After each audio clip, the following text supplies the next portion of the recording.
আর যখন আমি কোনো জনপদ ধ্বংস করার ইচ্ছা করি, তখন তার সম্পদশালীদেরকে সৎ কাজের আদেশ করি। অতঃপর তারা তাতে সীমা লঙ্ঘন করে, তখন তাদের উপর নির্দেশটি সাব্যস্ত হয়ে যায় এবং আমি তা সম্পূর্ণরূপে বিধ্বস্ত করি। আর নূহের পর আমি কতক প্রজন্মকে ধ্বংস করেছি। তোমার রব তার বান্দাদের পাপের ব্যাপারে পূর্ণ অবহিত ও সর্বদ্রষ্টা হিসেবে যথেষ্ট।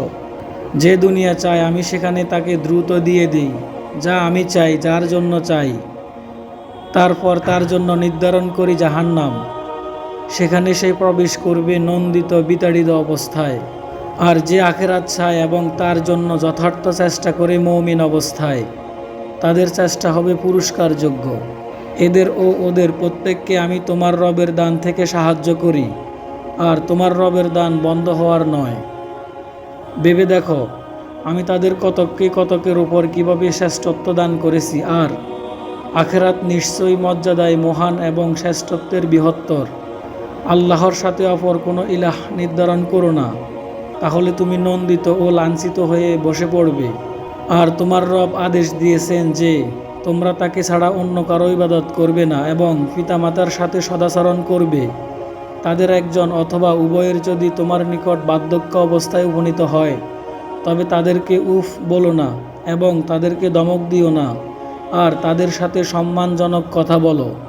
আর তাদের উভয়ের জন্য দয়াপরবশ হয়ে বিনয়ে ডানানত করে দাও এবং বলো, হে আমার রব, তাদের প্রতি দয়া করুন, যেভাবে শৈশবে তারা আমাকে লালন পালন করেছেন।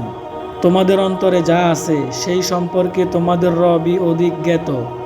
যদি তোমরা নেককার হও, তবে তিনি তার দিকে প্রত্যাবর্তনকারীদের প্রতি অধিক ক্ষমাশীল। আর আত্মীয়কে তার হক দিয়ে দাও এবং মিসকিন ও মুসাফিরকেও। আর কোনোভাবেই অপব্যয় করো না।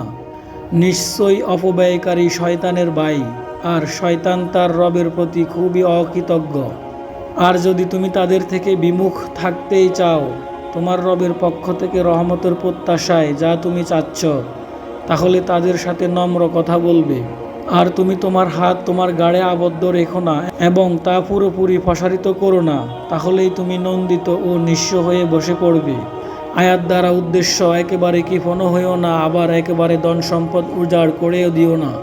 নিশ্চয়ই তোমার রব যাকে ইচ্ছা তার জন্য রিজিক প্রশস্ত করে দেন এবং সীমিত করে দেন।